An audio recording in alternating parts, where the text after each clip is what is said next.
La Voix des Bulles présente la Splash Page, la masturbation séquentielle de votre aire tegmentaire ventrale.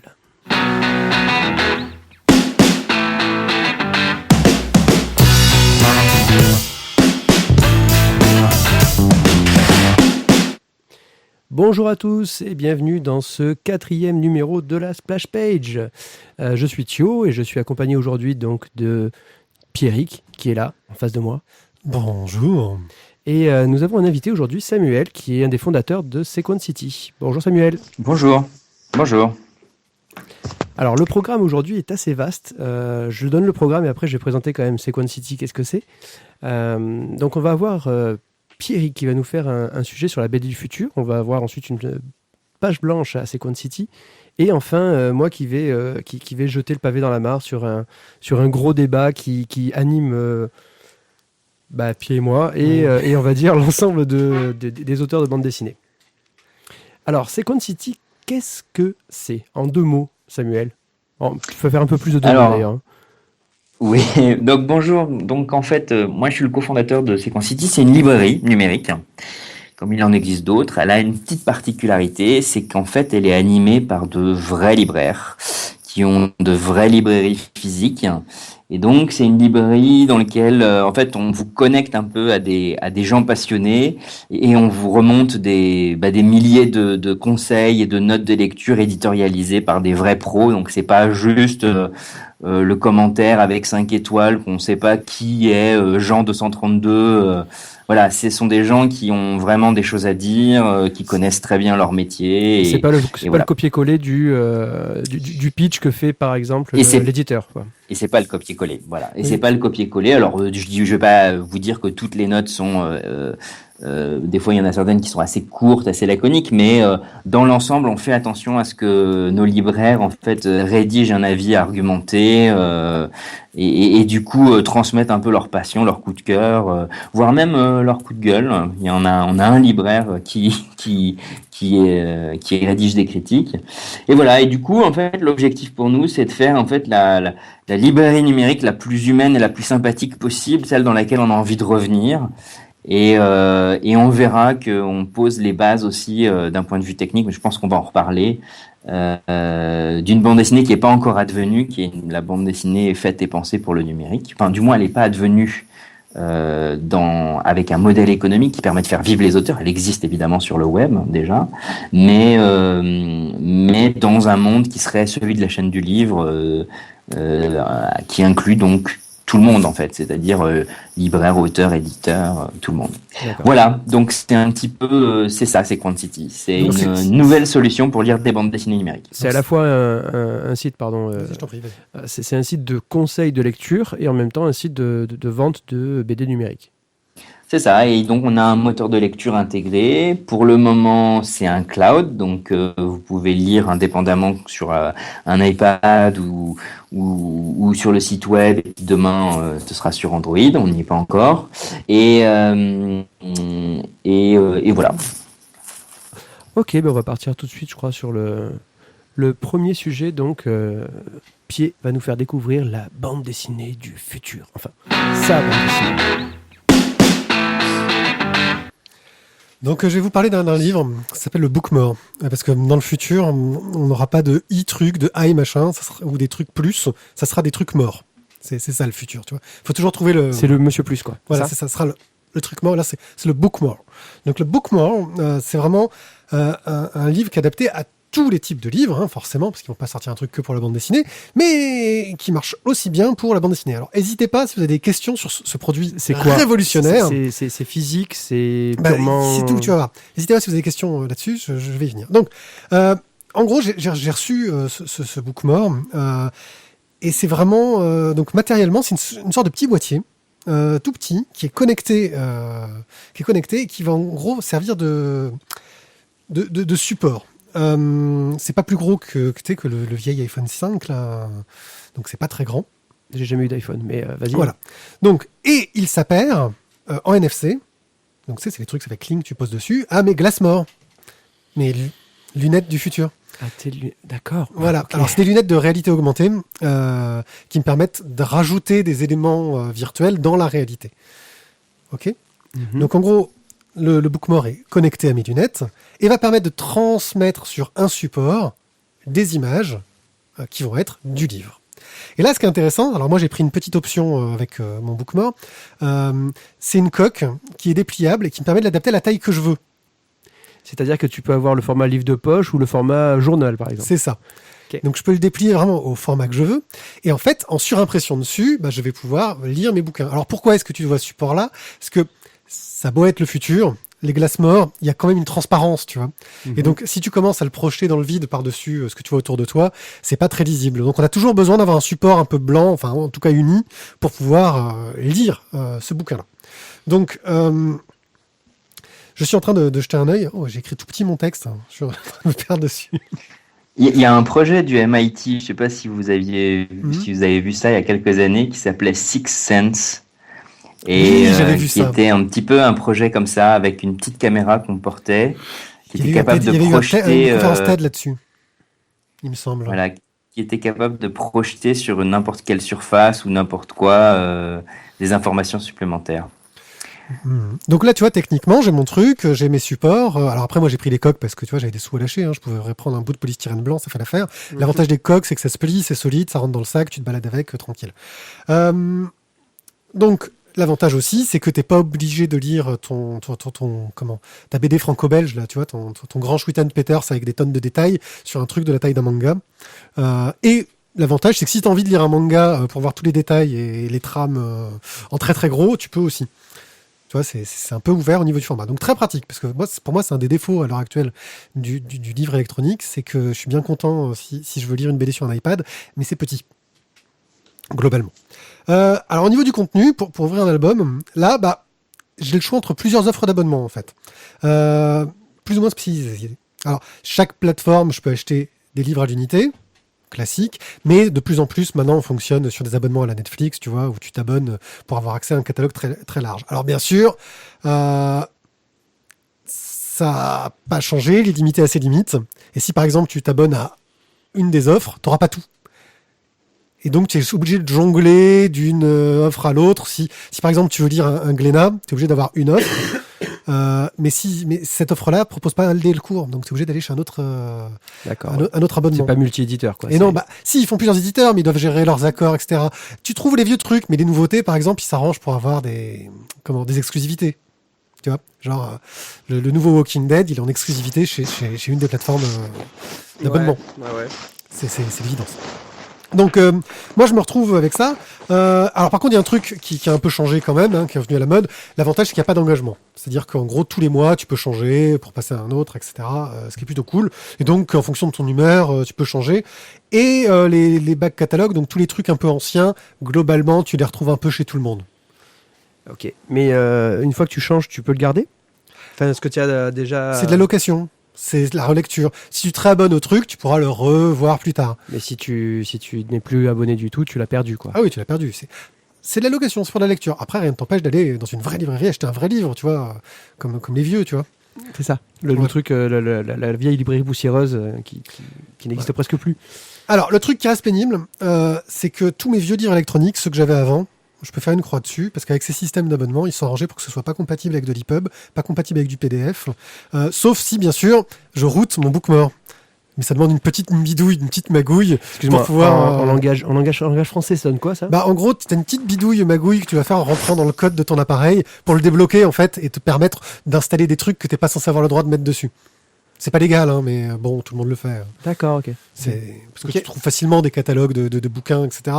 Mais c'est vrai que bon, quand tu payes 8 € pour un abonnement mensuel et que tu as à peu près tout ce que tu veux, tu as assez de trucs qui t'intéressent, ça reste intéressant de payer à ce niveau-là. Mais c'est vrai que parfois, imagine, voilà, c'est le mois où tu as ton abonnement où tu vas voir que du Glénat, et d'un coup, tu as le dernier Walking Dead qui est sorti, tu as envie de le lire, tu vas faire une petite entorse, et comme tu veux le lire vite, tu vas le choper, quoi. Tu vois, tout le monde le fait, je veux dire. Ouais. En fait, grosso modo, ce que tu nous proposes, c'est juste une liseuse. Mais une liseuse, en fait, qui te permet d'avoir une projection de... Oui, mais ça te change le format que tu veux, en fait. C'est ça qui est cool. Ouais. C'est une liseuse un peu plus classe. Et puis, tes glaces mortes ne servent pas qu'à faire lecture. Ce côté de réalité augmentée, ça peut servir à plein d'autres choses. C'est un appareil vraiment polyvalent. Là, c'est juste le petit outil qui va te permettre de gérer tes livres. Le petit bonus. Ouais. Donc... d'un point de vue logiciel, là, ils ont essayé de s'adapter un peu tous les formats. Alors, on a toujours quelques problèmes pour tout ce qui est la bande dessinée numérisée. On a toujours ce problème classique ils nous ont gardé les marges. Je vais te mettre en pause, en fait. Qu'est-ce que tu en penses, Samuel, de son book mort? Alors moi, je vais réagir un peu sur les offres. Je vais aller un peu dans votre sens en ce qui concerne la multiplication des offres d'abonnement, tout simplement parce que déjà, il y a une loi en France, en tout cas, qui est la loi du prix unique du livre numérique, qui n'est pas tout à fait la même que la loi du prix unique, la loi Lang, la loi du livre papier, qui n'est pas la même, hein. Et qui dit déjà une chose, c'est que qui indirectement dit une chose, c'est que les offres d'abonnement multi-éditeurs sont interdites. Donc déjà c'est bien vu. Donc parce qu'effectivement c'est un peu comme ça que ça va se passer. Alors il y a peut-être un élément que vous voyez peut-être pas venir, c'est que les systèmes d'abonnement à la Netflix, etc., à la Spotify, à la Deezer, vous savez, ils sont très critiqués dans les revenus qu'ils génèrent pour les éditeurs et les auteurs. Et en fait, je ne sais pas si vous avez remarqué, mais sur les quelques entreprises qui offrent ce type d'offres, c'est des abonnements illimités. En fait, vous n'allez effectivement pas trouver les nouveautés. Mais vous n'allez pas les trouver en exclusivité chez l'un ou chez l'autre. Vous n'allez pas les trouver du tout. Et en fait, ce qui est en train de se structurer et d'arriver, qui marche, qui cartonne, mais vous avez même pas idée au Québec, hein, au Canada. C'est-à-dire qu'on a, c'est le prêt. En fait, c'est le prêt en bibliothèque. C'est le prêt numérique en bibliothèque. Au Québec, vous avez 8% des Québécois qui ont déjà emprunté un livre. C'est gigantesque, c'est un succès phénoménal. Et en fait, je vais pas rentrer trop dans les détails économiques, mais en fait, juste pour vous expliquer un peu comment ça marche, c'est un peu paradoxal parce qu'on est en numérique où théoriquement on devrait avoir un accès permanent, mais en fait on refait une notion de rareté. C'est-à-dire qu'il faut, comme dans le physique, emprunter la licence du livre. La bibliothèque possède un nombre de licences limité qu'elle achète, donc elle achète pas tout. Donc c'est pas une offre globale. Donc elle éditorialise ses choix et ce qu'elle va posséder. Et je veux pas rentrer dans les détails. Hein, c'est en train d'être structuré dans plein de pays. Hein. C'est la même structure qui est au Québec, en Belgique, en France, en Espagne, etc. Mais grosso modo, il y a un tiers de confiance, qui est donc la bibliothèque, qui achète à un libraire numérique ou à l'éditeur.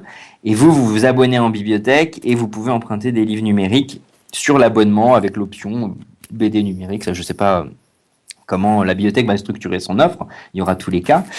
Et ce qui est intéressant, c'est qu'en fait, il y a une notion de rareté. C'est-à-dire qu'il va y avoir, au Québec, par exemple, ça en devient même un problème puisque ça a un succès énorme et du coup, vous avez des livres qu'il faut réserver. Il faut attendre que le précédent lecteur l'ait rendu entre guillemets, rendu à la bibliothèque pour pouvoir l'emprunter. Finalement, comme dans une bibliothèque physique, quoi. Comme dans une vraie bibliothèque, mais il y a une énorme différence. On est sur le système c'est le système de licence à jetons qu'on trouve déjà dans du logiciel. C'est ça, c'est le système de licence à jetons et il y a surtout quelque chose, c'est qu'en réalité, ce système de jetons et de rareté maintient la valeur des livres. Et du coup, en fait, vous avez des revenus pour les éditeurs et les auteurs. Alors, en fait, ça a été des négociations entre les bibliothèques, les éditeurs pour trouver le bon compromis. Parce qu'en fait, dans le physique, il y a aussi ça. Hein. Souvent, les gens l'ignorent, mais quand un livre a été emprunté 20 fois, il est trop abîmé, il faut le racheter, en fait. Donc, en fait, du coup, on est dans un modèle économique qui est nettement plus sain. Et du coup, les grosses licences, les exclusivités, les prix littéraires pour le livre et les équivalents, genre prix d'Angoulême, voilà, vous les aurez. C'est-à-dire que vous aurez en fait les livres populaires, les grandes licences, etc. Ceux que vous n'allez pas trouver dans les licences, dans les offres d'abonnement plus génériques, avec un paiement une fois et où vous accédez de façon un peu infinie à l'ensemble du contenu. Bon, voilà, c'était juste une précision par rapport à ça. Moi, ça me laisse encore l'impression qu'on est en train d'essayer d'appliquer le modèle du physique au numérique, et je trouve toujours ça un peu aberrant en fait. Il y aurait peut-être d'autres modèles qui seraient plus adaptés au fait qu'effectivement, là, le livre n'existe pas en soi et est duplicable à l'infini. Ah oui, oui, alors ça, c'est tout à fait juste et je suis entièrement d'accord avec cette remarque. Je pense que comment dire, l'effort a été porté surtout sur une problématique économique, c'est-à-dire que les éditeurs de livres, dans leur ensemble, hein, et dans le monde entier d'ailleurs, ont vu ce qui est arrivé à la musique, dans une moindre mesure à la vidéo, et redoutent, comme c'est pas permis, de tels modèles, à tel point qu'ils ont tout fait pour ne pas les voir apparaître. En fait. Alors qu'ils auraient pu lancer le leur, ce qui aurait été peut-être plus intelligent. De Alors lancer c'est le possible, leur dès le quand départ. c'est mono-éditeur, c'est possible, mais du coup ça va faire une galaxie d'offres, donc on sera dans l'enfer des bouquets. Ouais. C'est exactement ce que tu as dit. Donc sur ce point-là, moi tu tapes juste 100% juste. Voilà. Donc moi je reviens sur le logiciel de mon Bookmore. Vas-y. Alors Oui. bon, il y a des mises à jour régulières. Hein. Alors parfois c'est un peu le problème que tu peux avoir de temps en temps. C'est comme tu utilises souvent mobilité. Parfois tu veux lire ton bouquin, tu dis j'ai 10 minutes dans le métro, tu vois, tranquille. Bah il y a les mises à jour qui tombent et en fait le temps que ça fasse la mise à jour, t'as pas le temps de lire. Bon ça arrive encore un peu. Hein. Mais c'est vrai que maintenant qu'on est de mieux en mieux desservi, c'est plus rare. Mais bon, c'est un peu des problèmes du quotidien.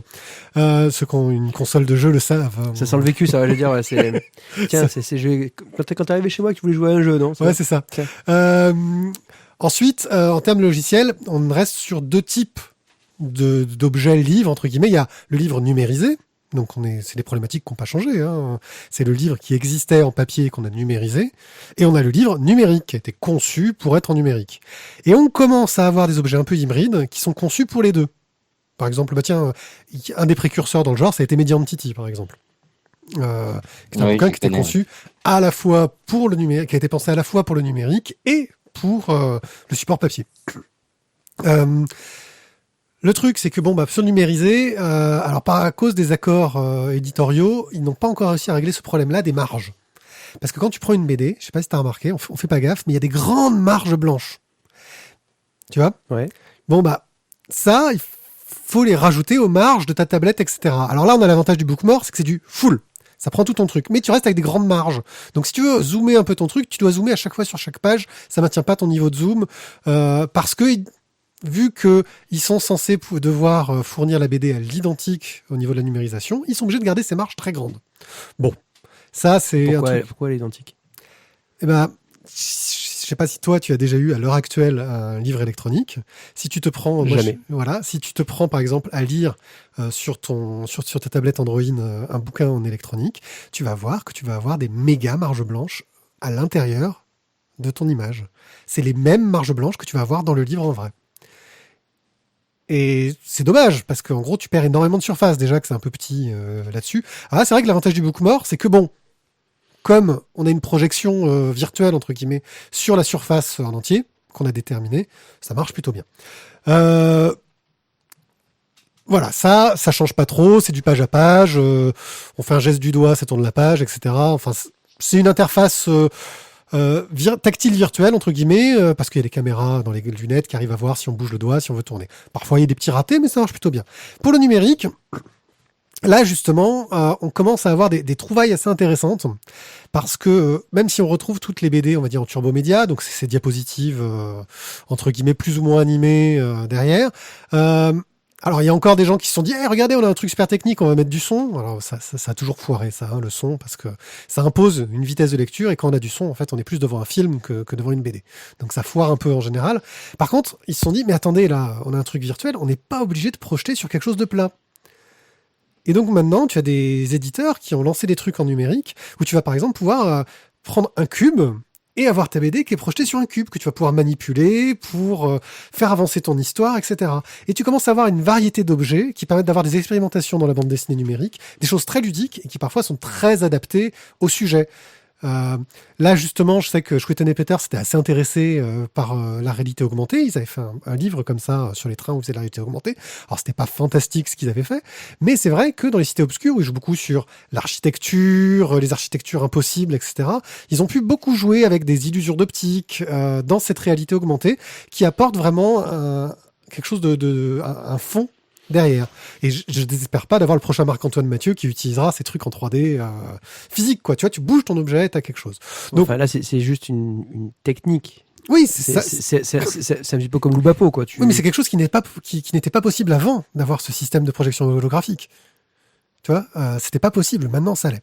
Donc voilà, on commence à avoir des expérimentations intéressantes, mais globalement, on va dire que les trucs qui fonctionnent le mieux, ça va être les bandes dessinées en turbomédia périodique, parce que ça peut se lire sur du petit format sans avoir besoin de tout dérouler, et où tu as régulièrement une mise à jour, une nouveauté qui fait avancer l'histoire, donc on est vraiment dans le feuilleton. Et ensuite, un petit peu le fond, les grands classiques, mais qui sont vraiment de la BD numérisée. Rien de vraiment très neuf à ce sujet-là. Mais il y a encore beaucoup d'expérimentations, je trouve, qui pourraient être assez intéressantes sur le sujet. Voilà. Ouais, alors là, vas-y, Samuel. je peux peut-être réagir un petit peu. En fait, je pense que dans cette description du futur qui me semble tout à fait pertinente, en fait, se pose surtout la question. En fait, il faut poser correctement la question de comment, en fait, comment penser en tant qu'auteur ou en tant qu'éditeur ce genre de nouvelles œuvres. Et en fait, ça c'est pas nouveau. Là, tu ajoutes une dimension de 3D, de réalité augmentée, à déjà un florilège de techniques qui se croisent, donc sous l'acronyme ultra connu et totalement usé et reusé de multimédia ou de transmédia. En fait, surtout multimédia en l'occurrence. En fait, la problématique, c'est que dans les supports numériques, on peut bien évidemment mettre de l'image, mettre du son, mettre ce qu'on veut. Et toute la problématique va être de ne pas tomber dans les deux grands pièges de la lecture numérique. C'est ce que tu as un petit peu sous-entendu à un moment donné quand tu parlais du son, qui est de ni tomber dans le spectacle audiovisuel, c'est-à-dire quand la temporalité de l'œuvre s'impose à ce qui devient à un utilisateur qui devient en l'occurrence un spectateur, ou alors à ne pas tomber dans l'autre piège qui est le jeu vidéo, qui donc est l'accomplissement d'objectifs en vue de progresser dans la trame, la narration, tout ce qu'on veut, et de bien rester dans un comportement, donc une ergonomie qui est l'ergonomie de la lecture. Et ça, c'est pas facile à faire. Et je dirais que sans aller dans les cas futuristes que tu as présentés, ça fait quand même déjà 30 ans en fait que les auteurs expérimentent des trucs. Ils ont expérimenté des trucs dès qu'il y a eu un écran, des disquettes, des CD-ROM, le début du web, etc. Et il y a eu de jolies réalisations, mais il y a eu aussi beaucoup de réalisations qui ont échoué parce qu'elles tombaient un peu dans ce genre de piège-là, où tout d'un coup, on favorise une sorte d'interactivité qui sert un peu à rien à la narration et qui du coup fait rapidement des gadgets, ou alors tout d'un coup on te met des vidéos ou on te met des choses qui te font basculer en fait de la lecture au spectacle ou au jeu. Et en général, il y a beaucoup de maladresse en fait dans tout ça. J'ai un vieux Torgal, ils avaient fait des CD, BD, des trucs, c'était l'époque, la grande mode des CD-ROM. Oui. Où ils avaient fait l'expérimentation comme ça, effectivement, c'était plus de la BD, ça marchait pas vraiment. Et puis, si en plus on veut le rouvrir maintenant, j'ai pas le director, le bon qui est installé là. Il faut le plugin de la mort que tu trouves plus. Donc voilà, c'est un peu devenu la galère. Mais c'est vrai qu'il y a eu plein d'expérimentations. Hein. Il y a eu toute une mode où on trouvait des BD dessinés, ils essayaient de trouver des noms où c'était plus effectivement du spectacle audiovisuel. Ouais, mais il y a beaucoup de tentatives avortées et en fait, d'une façon générale, il y a quand on tire un peu le fil des expérimentations qui ont réussi, on se rend compte assez rapidement qu'il y a un fil. Et ce fil, il est très souvent que l'auteur maîtrise la totalité de l'expérience visuelle qu'il veut offrir au lecteur. C'est une première chose. Donc déjà, exit un peu tous les trucs interactifs où on te demande de choisir, qui en général, sauf très rares cas. Après, je dis pas, dans ce que je vais dire, tout ce que je vais dire à partir de maintenant peut être contredit et il y aura forcément des auteurs qui auront fait de façon réussie des choses exceptionnelles, mais ça restera exceptionnel et des exceptions. Donc c'est le principe de la théorie. C'est le principe de la théorie, il y a des règles, on sait comment ça marche, et quelqu'un qui va être très très fort va réussir à transgresser ces règles et que ça marche quand même. Toujours. Voilà. Donc là, je vais parler de la non-transgression des règles et on est bien d'accord que ce sont des règles, elles sont faites pour être transgressées. Il faut juste les transgresser avec intelligence. Mais on se rend compte, donc c'est ce que je disais, que l'expérience visuelle est contrôlée, que l'œuvre qu'on te présente, quand c'est une œuvre à lire, l'utilisateur garde le contrôle de la temporalité sur l'œuvre, c'est-à-dire qu'à tout moment, il peut se mouvoir dans cette œuvre. Très très important. Ça, c'est une caractéristique du livre. Et c'est une caractéristique du livre au-delà de l'objet livre, de l'objet codex. Ensuite, il y a une notion qui est que très souvent on est dans une linéarité. C'est-à-dire qu'en réalité, l'auteur, il te prend à un point A, il t'emmène à un point Z et il te déroule une histoire telle qu'il l'a voulu. C'est très important parce que il a passé beaucoup de temps à travailler les nœuds dramatiques, les effets de narration, ou les non-effets s'il a besoin d'être dans je sais pas, dans toute la bande dessinée indépendante, autobiographique, qui évite tous les effets, etc. Voilà. Et du coup, là, en fait, se dessine en fait un peu tout ce que n'est pas le livre numérique aujourd'hui. Et c'est ça un peu le paradoxe. C'est-à-dire qu'aujourd'hui, les livres, c'est soit du livre texte, soit déjà des montagnes de trucs interactifs dans tous les sens. Alors c'est très bien pour des livres éducatifs. On met des vidéos, on met des commentaires, on met des machins. C'est des sortes de sites web offline dans lesquels on peut naviguer et dans lequel on va trouver énormément de contenu. C'est très très bien pour des documents, des essais, des encyclopédies, tout ce que vous voulez. Mais alors c'est vraiment, mais alors pas du tout adapté à la narration visuelle. Et du coup, en fait, il y a un gros travail à faire dans le fait de encoder correctement, standardiser correctement toutes ces problématiques qui sont liées à la lecture linéaire et au fait de se mouvoir librement dans l'œuvre et de permettre à l'auteur de maîtriser la totalité de l'expérience visuelle. Parce que c'est aussi un problème qu'on a dans les livres numériques. Ne serait-ce qu'une simple transition d'une page qui tourne, vous avez un logiciel de lecture qui va vous simuler un truc, moi j'en sais rien, une page qui tourne, une translation, tout ce que vous voulez, qui ne va pas être choisi par l'auteur. Et ça, c'est aussi un problème quand on est dans les arts visuels, en tout cas dans un livre, dans un objet numérique qui est fait pour être lu et qui est visuel. Il faut que l'auteur maîtrise la totalité. Ça, c'est des choses qui sont pas évidentes à faire. Est-ce que justement toutes les expérimentations qui ont eu lieu là depuis ces 5-10 dernières années, c'est pas un petit peu aussi nécessaire de partir un peu dans tous les sens pour arriver justement à avoir un format, on va dire, qu'on sait être sûr et dont le succès va être là, c'est-à-dire qui fonctionne bien. En fait, alors donc du coup, ça me permet un peu d'introduire le fait que donc dans mon entreprise, il y a Sequencity. Il y a aussi le fait que mon entreprise contribue à l'évolution des standards du livre, notamment en fait le standard EPUB, qui est le standard du livre numérique, qui est encore très maladroit pour la bande dessinée. Et en fait, on est tout à fait d'accord avec ce que tu viens de dire. Le travail de standardisation n'est pas un travail d'avant-garde, c'est un travail d'arrière-garde. Le travail d'avant-garde, il est fait par les auteurs, ils vont dans tous les sens, ils expérimentent, ils se plantent, ils réussissent. Ça, c'est une évidence. Après, on va observer, quand on prend un peu de recul là-dessus, des récurrences. On va observer des auteurs. Voilà, le turbomédia, on a cité le mot plusieurs fois. À un moment donné, il y a des auteurs, ils se sont dit, PowerPoint réinventé par les auteurs, c'est top. Si on fait pas n'importe quoi et qu'on se donne quelques règles, donc quelques récurrences, on peut faire quelque chose d'intelligent. Ne serait-ce que quelque chose de beaucoup, beaucoup, beaucoup plus simple.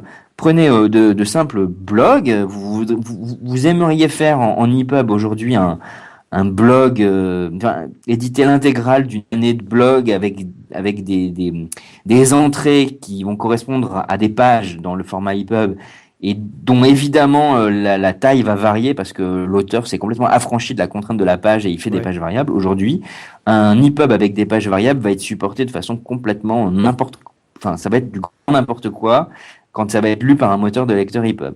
Donc résoudre simplement ça, des cas aussi simples que scroller correctement, que assurer une transition entre des pages contrôlées par l'auteur, ce qui est le cas du turbomédia. Et encore une fois, on parle pas de trucs avec des effets de ouf, on parle même simplement de décider un simple cut. C'est comme au cinéma, hein. Vous savez, quand on apprend un logiciel de montage à des étudiants en cinéma, ils commencent par mettre tous les effets de transition possibles et inimaginables, puis quand ils gagnent un peu en maturité, finalement, ils reviennent au bête cut et au fade, et finalement, ça leur suffit pour 99% de leur... Voilà, et c'est exactement la même chose. Donc, et en fait, il s'agit de standardiser des choses simples, mais qui manquent aujourd'hui au format web. Et voilà. Et du coup, nous, on travaille là-dessus. Et dans une des prochaines itérations du format EPUB, ce sera donc un travail qui sera achevé. Je peux pas encore vous dire quand. Pour être tout à fait concret, nous on est en train pour ceux à qui ça parlera, on est en train de rédiger une version finale du draft pour proposer des évolutions, un ensemble d'évolutions du format EPUB. Qu'est-ce que le draft, s'il te plaît? Oui. Qu'est-ce que le draft en fait? Parce que là, j'avoue que moi là, je suis totalement ignorant là-dedans. En standardisation, en fait, vous avez plusieurs étapes. Et en fait, en gros, il y a d'abord un travail, on va dire, de définition des usages, de définir ce qui est dans le scope de travail et en dehors du scope de travail. Et puis une fois qu'on a défini ça, qu'on a fait aussi un travail qui va être plus un travail historique, d'historien, où on va regarder tout ce qui a été fait, on va regarder tout ce que les auteurs veulent faire manifestement. En fait, on va commencer à rédiger une proposition de modification technique du standard en disant, bah voilà, on a besoin de ça, on a besoin de ça, on a besoin de ça. Il faudrait rajouter ça dans le standard, il faudrait modifier ça dans ce qui est existant, il faudrait rajouter une métadonnée ici, il faudrait, voilà. Donc, on fait un ensemble de propositions. Alors, c'est un travail qui demande beaucoup de rigueur. C'est vraiment la même chose que le travail de grammairien. Parce qu'en fait, à chaque fois qu'on fait une proposition, il faut vérifier les conséquences sur tout le reste en fait. Et il y a vite comme ça des sujets. Alors ça peut paraître un peu virtuel ce que je dis, mais il y a des sujets qui peuvent paraître rien du tout. Qu'est-ce que je pourrais vous prendre comme exemple? Je vais vous prendre un exemple. Voilà, je vais vous prendre un exemple. Vous avez déjà vu sur Internet probablement des auteurs expérimentés des bandes dessinées en parallaxe. Vous avez plusieurs plans, un fond qui bouge pas, un arrière-plan qui bouge un petit peu plus vite. Et pour ceux qui veulent avoir une idée, pensez aux vieux jeux vidéo d'action. Il y avait des parallaxes au niveau des décors de fond. Exactement. Alors il y a deux manières de faire du parallaxe. Soit j'ai un grand parallaxe continu et je dois ajuster un peu à la main l'endroit où je me pose pour lire, ce qui n'est pas toujours très adroit. Ou alors j'ai un parallaxe qui est séquencé, c'est-à-dire que en fait j'avance d'une certaine distance puis je fige la scène et à chaque fois j'avance comme ça on va dire qui est l'équivalent d'une page. Et le problème c'est qu'en fond j'ai donc un décor qui n'avance pas à la même vitesse et surtout qui est en fait qui se prolonge de page en page. Alors graphiquement ça peut paraître assez simple. Mais d'un point de vue technique, ça pose un énorme problème qui est qu'aujourd'hui, dans le format EPUB, les pages sont des entités complètement autonomes. Et pour pouvoir relier un effet graphique entre deux pages, bonjour, ça demande quasiment à reprendre la totalité de la structure du format de fichier. Ce qu'on va pas faire. On peut pas mettre un style, on peut pas faire comme, vu que je sais que l'EPUB est basé, techniquement, alors là je vais rentrer dans les trucs de geek. Techniquement, c'est basé sur du XML, il me semble, l'EPUB. Sur des structures XML avec des applications. C'est basé entièrement sur l'Open Web Platform. Ouais, il y a du HTML, du CSS, de l'XML. Voilà. Donc il y a du CSS. Est-ce qu'on peut pas donner un style pour un fond qui serait ce parallaxe? Je sais pas, et qui ensuite se reproduirait. Oui. Alors évidemment, en fait, c'est tout à fait l'objectif, c'est de se baser sur l'existant. Simplement, en fait, le problème, c'est pas ça. Le problème, c'est qu'aujourd'hui, je vais pas rentrer dans quelque chose de trop technique, mais aujourd'hui, l'EPUB 3, le fameux EPUB Fix Layout qui permet de faire des bandes dessinées, qui fait de la mise en page statique. Voilà. Alors techniquement parlant, on a ce qu'on appelle un spine, qui est une sorte de sommaire, si vous voulez, des différents éléments que vous allez trouver dans le format EPUB. Et donc, chaque page est reliée à cette espèce de sommaire. Mais chaque page est complètement indépendante l'une de l'autre. Et donc, en fait, ce qu'on est en train de dire avec un parallaxe, c'est comme il faut qu'il y ait une continuité graphique entre deux pages, ça veut dire qu'il y a une sorte de truc qui est une sorte de métapage qui existe sur plusieurs pages, alors qu'avant, chaque page était séparée. Bon, donc en fait, ça pose un vrai problème. Bon, aujourd'hui, c'est un des soucis pour résoudre la problématique des parallaxes dans le format EPUB, par exemple. Et donc, il va falloir ruser un peu. Est-ce que, mais cette création qui a semblé peut-être conne, mais l'HTML5 étant maintenant très bien développé, permettant des choses, si on rajoute un petit peu de technologie, je pense à l'Ajax et compagnie. Là, il y a mon collègue Thio qui est en train de pagayer parce qu'il comprend rien à la technique. Là, vous me parlez en ouzbek, je crois que j'ai changé de pays. Hein. Oui, donc l'HTML5, est-ce que on est en train de vouloir faire un format EPUB, est-ce qu'un nouvel EPUB serait pas juste réinventer le HTML5 actuel? Alors, oui et non. En fait, l'HTML5, il est déjà plus ou moins... on peut déjà mettre de l'HTML5 dans un livre, en fait. Le problème, c'est ce que je te disais, c'est qu'en fait, on définit des unités qui sont des pages. Donc, tu peux très bien mettre des animations, hein, des choses tu peux inventer plein de choses en HTML5 à l'intérieur d'un EPUB, à l'intérieur d'une page d'un EPUB. Le problème, c'est la transition. Le problème, c'est le passage d'une page à l'autre. Mais dans ce cas-là, il va y avoir de la triche. Il va y avoir de la triche. Il y a des gens qui vont faire une seule page où il y aura en HTML5 des pages qui changeront différentes à l'intérieur. Alors, évidemment, c'est la tentation, mais ça, c'est pas bon. Je sais, c'est pas pas bon c'est parce moche. qu'en fait, tu casses tout. En fait, si tu veux, c'est là où en fait, c'est là, voilà, on touche le cœur du truc. C'est-à-dire que c'est pas bon parce que un standard, c'est fait pour être utilisé par tout le monde. Et un standard, c'est fait pour ne utiliser le moins possible de langage de programmation, mais que des langages de description. C'est-à-dire que de langage type HTML, CSS, et pas du JavaScript. On peut mettre du JavaScript, hein, c'est possible. Mais il faut éviter le maximum de rentrer dans du développement informatique. Sinon, tu vas rajouter des coûts de développement et ton livre va atteindre des coûts de développement considérables. Oui, c'est déjà ce qui s'est passé avec les premiers livres un peu interactifs. L'Herbier des Faits, que vous aviez peut-être vu à un moment donné, était un livre comme ça avec beaucoup d'interactivité. C'est des livres qui coûtaient très cher à faire. Ils n'ont jamais atteint leur point mort. Et donc, c'est irrentabilisable pour des éditeurs. Donc, à un moment donné, si on veut que les choses marchent, il faut que ça se rentre dans la chaîne existante actuelle du livre. Aujourd'hui, tu as un logiciel de mise en page qui est utilisé par 99% de la planète, qui est InDesign. Il y a Express, son concurrent. Il est basé sur le concept de page. Et un auteur ou n'importe qui va avoir la compréhension, qui va pas être un geek, justement, et qui va dire, moi, je veux mettre un peu de l'animation ou des transitions, mais je suis dans un concept de page, même dans un concept moderne de page. C'est-à-dire pas forcément la page héritée du papier, mais la page, l'instance de lecture, c'est-à-dire même une page grande, une page variable, ce que tu veux. Mais à un moment donné, on a cet héritage-là. Et donc cet héritage-là, il fait que si tu restes compatible avec cet héritage, tu es compatible avec toute la chaîne du livre et tu es quasiment sûr que la nouvelle version de ton standard va être adoptée. Donc c'est très important tout est possible. On peut mettre, on peut réinventer le web. Il s'agit pas de réinventer le web. On peut tout faire dans le web. Le problème c'est pas pour réinventer le web dans le format EPUB. Le problème c'est avec parcimonie, de rajouter ce qui est absolument nécessaire et surtout d'enlever tout ce qui est futile et inutile, de manière à ce que l'objet, le standard, soit le plus facile à coder, voire même qui demande zéro effort pour être codé, et que donc qui ait le moins de programmation, donc le moins de bugs, donc une pérennité, parce que c'est aussi l'objectif d'un standard, c'est-à-dire qu'il soit pérenne dans le temps. C'est que tu évoquais ça un peu dans ton, enfin, il y avait un peu ça sous-jacent à ta présentation au départ, quand tu disais les vieux livres, ça va pas marcher, etc. Il faut que le format EPUB, à un moment donné, il faut qu'un livre qui est fait aujourd'hui, on puisse toujours le lire dans 20 ans, dans 30 ans. Alors c'est peut-être un vœu pieux, hein, je sais pas si on va y parvenir. Mais en tout cas, ça fait partie, par exemple, des contraintes fortes qui pèsent sur à chaque fois qu'on fait le choix d'ajouter quelque chose à un standard. Il y a toujours le risque qu'on ajoute quelque chose qui soit quelque chose en trop et dont la compatibilité va pas être assurée par tout le monde, puisqu'il faut pas oublier que aujourd'hui la lecture du format EPUB c'est loin d'être parfait. C'est-à-dire que vous prenez tous les lecteurs EPUB du marché sur toutes les plateformes, tablettes, e-paper, tout ce que vous voulez, vous n'avez pas toujours le même rendu. Bah ça déjà c'est un problème.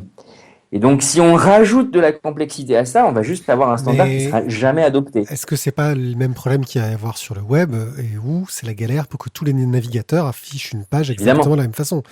Disons qu'entre guillemets, j'ai envie de dire, c'est un problème presque insoluble. Parce qu'il y a beau avoir des grands progrès à ce niveau-là. C'est insoluble, mais en fait, est-ce que c'est pas un problème de jeunesse? Alors, c'est soluble et insoluble, c'est un problème de jeunesse, exactement. À une époque, tu avais une guerre entre Netscape et Internet Explorer, c'était l'enfer pour les développeurs. Oh là, ouais, souvenir ça.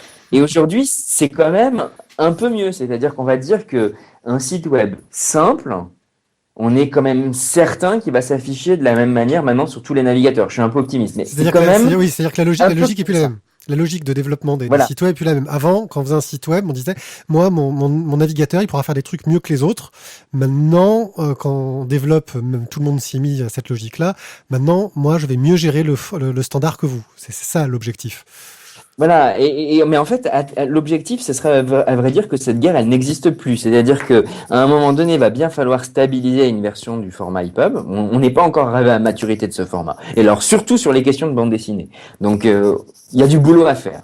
Mais une fois que ce boulot sera terminé, l'idée, à un moment donné, c'est aussi peut-être pas de figer complètement, mais d'y aller vraiment de façon très modérée dans les évolutions du standard pour être sûr que l'ensemble du système de lecture soit capable d'afficher le livre de la même manière. Et donc c'est un long travail et dont l'aboutissement a en lui de belles promesses. Parce qu'en fait, pour revenir un peu quand même au sujet de la bande dessinée, la promesse qui est derrière ce travail, c'est de dire ça fait 30 ans que les auteurs ils expérimentent à travers les CD-ROM, le web, etc. Surtout 15 ans depuis le web. Et en fait, ils n'ont pas de modèle économique.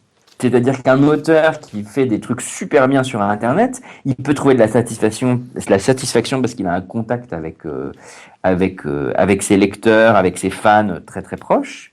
Mais si par exemple demain il disait mais moi en fait je me rends compte que c'est ça que j'ai envie de faire de ma vie et que j'ai envie d'en vivre, c'est-à-dire que j'ai envie d'y consacrer ma journée entière et je veux pas avoir une sorte de dichotomie entre le travail sur le blog et le travail pour des livres papier, mais je veux faire des livres animés, je veux faire des grands parallaxes narratifs avec où je vais y mettre plein d'intelligence, etc. Parce que j'ai des idées dessus et je sais ce qu'il faut faire et voilà. Si cette personne a envie d'en vivre, elle ne peut pas aujourd'hui. Mais on arrive et donc c'est ça la promesse d'un standard. On arrive sur des équipes aussi. On arrive sur des équipes en termes de développement à l'heure actuelle. C'est-à-dire que à la place du coloriste, on va avoir un développeur. C'est quelque chose qui est en train de se faire de plus en plus, je pense, sur le turbo média. Non, il faudrait pas. En fait, le développeur, c'est justement quand à un moment donné, le standard a des lacunes et que du coup, on la compense par la programmation. C'est ce que et si on isole bien les récurrences, on enlève la partie programmation. Le but, c'est qu'à un moment donné, si tu veux, l'objectif final, le cas de rêve, c'est on est dans InDesign 42, je ne sais pas quelle version, on s'en fiche, dans Express, dans ce que tu veux, dans d'autres logiciels qui sont rentrés dans la scène Turbo Media Studio. Compétition. Et c'est des petits studios, c'est comme Flash à l'époque. Pourquoi les auteurs ils ont fait des turbomédias en Flash? Parce que dans Flash ils pouvaient dessiner, ils avaient besoin de personne. Et puis à vrai dire, enchaîner des scènes, c'était pas très compliqué. Il fallait maîtriser quoi? La balise stop, la balise go to, machin, etc. C'était pas très compliqué. Et du coup, un non-geek qui était surtout un dessinateur pouvait faire des petits turbomédias en Flash. Parce que du coup, la question que je voulais te poser, c'était est-ce que à force justement de multiplier les différents formats, de vouloir faire plein de choses, est-ce que ça c'est pas en train de changer le travail du dessinateur ou de l'auteur, qui du coup doit être un développeur, un programmateur informatique plus qu'un dessinateur? Programmeur, tu vas te faire taper par les programmeurs. On dit pas programmateur, on dit programmeur. Un programmeur informatique, bon, un développeur informatique, ça te va? Déjà, comme ça, du coup, ça fait tout. Alors, si c'est le cas, on a échoué. D'accord. C'est-à-dire qu'il faut pas que je pense que le travail d'auteur, c'est un travail solitaire. La majeure partie du temps, où des fois il y a un scénariste, un dessinateur, des fois il y en a une troisième personne, il y a un coloriste, mais on va dire que quand même la bande dessinée c'est quand même l'écriture, hein, le livre en général c'est en général un travail plutôt solitaire et il faut que ça le reste. Sinon, on va rentrer dans un autre type on va rentrer plutôt dans la production, dans des choses qu'on connaît dans le cinéma, etc. Voilà, et je pense que là, on trahit la chose. Donc, il faut justement une fois que le standard soit bien établi, que les logiciels d'autoring, les logiciels qui servent à éditer, faire des contenus, etc., savent exporter dans ce format-là et quelque part ne demandent aucune intervention technique. Ouais. Aucune. Alors, mais vraiment aucune. Et en tout cas, c'est le but qui est poursuivi, hein, que les choses soient bien claires. C'est le but poursuivi, c'est vraiment ça. La programmation dans les livres numériques ne doit être que pour des livres à très haute complexité. Il peut y en avoir. Hein. Les livres scolaires sont des livres avec une certaine complexité parce qu'il faut de l'interaction entre le prof, l'élève, ce que vous voulez, etc. Mais typiquement, une bande dessinée ou la bande dessinée du futur, ou j'aime pas du tout ces termes-là parce que ça voudrait dire qu'il y a une bande dessinée passée. Moi, j'aime pas du tout ça. Je déteste tout le langage artistique, tout ce qui va parler d'innovation, de choses périssables. Une Bande œuvre d'art, dessinée c'est pas 3000. périssable. Donc c'est juste qu'à un instant donné, il y a une pertinence par rapport au support. Et d'ailleurs, je pense que plutôt que de parler de livres enrichis et de choses comme ça, on doit juste parler en fait d'œuvres qui sont pertinentes avec le support sur lequel on les lit. Si c'est le support, c'est un papier, alors l'œuvre doit être pertinente en codex. L'auteur doit jouer avec la page gauche, la page droite, avec les couleurs de la quadrichromie ou d'autres couleurs s'il imprime en sérigraphie ou ce que vous voulez. Et ben quand on est dans le numérique, on doit être pertinent par rapport à l'outil numérique. Et c'est là où on va avoir des belles œuvres. C'est parce qu'à un moment donné, ces œuvres, elles vont être naturelles en fait dans leur usage par l'utilisateur. Elles vont couler de source. En fait, on va comprendre pourquoi l'auteur a choisi le support numérique plutôt que le support papier pour tel type de récit ou tel type d'œuvre. C'est ça qui est en fait c'est ça qui est important. Et je pense que le développeur doit rester loin de cette histoire. Le développeur, il est là pour faire le moteur de lecture. C'est nous, les ingénieurs, on fait une librairie numérique, on fait un moteur de lecture. Ça, c'est notre job. Nous, on est la partie technique. Eux, on doit les laisser dans leur partie artistique. Le jour où ils veulent faire des choses très interactives et expérimenter, faire du fanzina numérique, c'est un peu ce qu'on disait, des expérimentations qui se libèrent des contraintes et des règles et des limites qu'on a mis dans le format, à ce moment-là, pas de problème. Ils y vont. Ils y vont à fond. Et on sera toujours dans des œuvres hybrides exceptionnelles, mais pas récurrentes. Ce sera pas le standard. Ce sera pas le nouveau codex, quoi. Ouais. Ce sera pas, voilà. L'écran, un iPad, ce que vous voulez, une tablette, c'est mono-écran, c'est plus double page.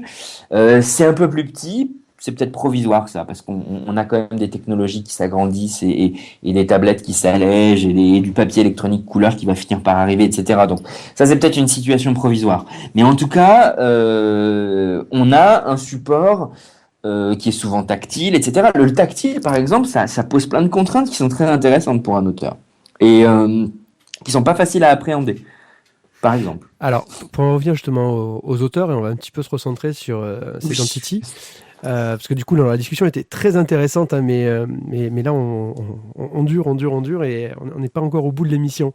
Sur Second City, en fait, donc, vous faites de la proposition de bande dessinée, on va dire les coups de cœur des différents libraires avec qui tu travailles, avec qui vous travaillez, et aussi donc de la vente de bande dessinée en ligne. Alors en fait, j'avais plusieurs questions. La première, c'est le prix de la bande dessinée numérique. Il est fixé par qui ? Alors, en France, le prix est toujours fixé par l'éditeur. Si on était aux États-Unis, ce serait moi en tant que revendeur qui fixerais le prix par rapport à un prix de base que me donnerait l'éditeur. Donc en France, le prix final, on est dans la loi du prix unique du livre, donc je ne suis absolument pas décisionnaire du prix. À tel point que quand il y a une promotion, elle existe chez mes concurrents. Donc ça, c'est une chose. Ça, c'est une chose, c'est la loi, c'est le cadre juridique dans lequel on est. Maintenant, la pratique des éditeurs, souvent, c'est une pratique à 30% moins cher que le prix de la version papier. C'est pas toujours le cas.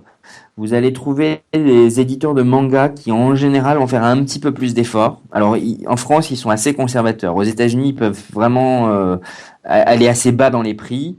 D'une façon générale, je suis pas pour les prix complètement symboliques parce que ça détruit la valeur du livre, mais on va dire que je pense quand même que les éditeurs ont tort d'aller sur des prix au-delà de 10 euros. En général, on voit que les ventes s'effondrent complètement au-delà de 9 euros.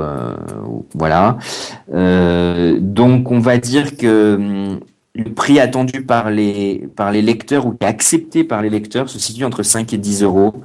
En fonction évidemment, il y a des exceptions. Si vous mettez une intégrale, c'est évident que le prix peut être un peu plus élevé, mais on va dire que on a un prix qui est attendu dans ces alentours-là, que les éditeurs sont un petit peu au-dessus du prix attendu par les lecteurs. Alors ça, c'est un peu la guéguerre actuellement.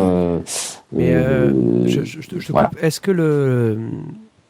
Est-ce que la répartition, on va dire, au niveau des droits sur la somme est la même que sur une bande dessinée papier ? C'est-à-dire que, par exemple, sur le numérique, les auteurs vont toucher un peu plus que ce qui touche en format papier ou pas? Ou est-ce que tu le sais déjà? Oui, alors en général, le contrat le contrat que les auteurs ont, c'est un contrat qui est pour le papier sur lequel il y a une extension pour le numérique. Alors c'est pas toujours vrai. Des fois, il y a un contrat numérique qui est à part, mais c'est souvent une extension. Alors comme c'est une extension, c'est souvent la même répartition. Après, vous allez avoir des éditeurs qui vont avoir une politique plus envers l'auteur et qui vont par exemple doubler les droits d'auteur. C'est très rare. Très peu d'éditeurs qui le font. Ça peut arriver. Non. C'est souhaitable à mon avis. Mais ça, c'est un autre débat. Vous voulez que je précise encore un petit peu sur ce sujet ou... Non, c'est juste pour avoir une idée, parce que c'est vrai qu'effectivement, moi, j'ai toujours trouvé que le livre numérique est intéressant, mais surtout pour le livre numérisé, il y a peu de valeur ajoutée au livre numérique par rapport au livre papier, pour le livre numérisé. Et c'est vrai que moi qui suis quelqu'un qui prête énormément, qui donne, etc. Et je parle pas des gens, c'est pas mon cas, mais qui revendent leurs livres au bout d'un moment. Se dire que un livre numérique, finalement, vu toutes ces contraintes-là, coûterait presque plus cher qu'un livre papier. Ouais, alors ça, moi, je vais te dire oui à tout ça. C'est quelque chose qui est très frustrant, qui aujourd'hui d'ailleurs limite le marché du numérique.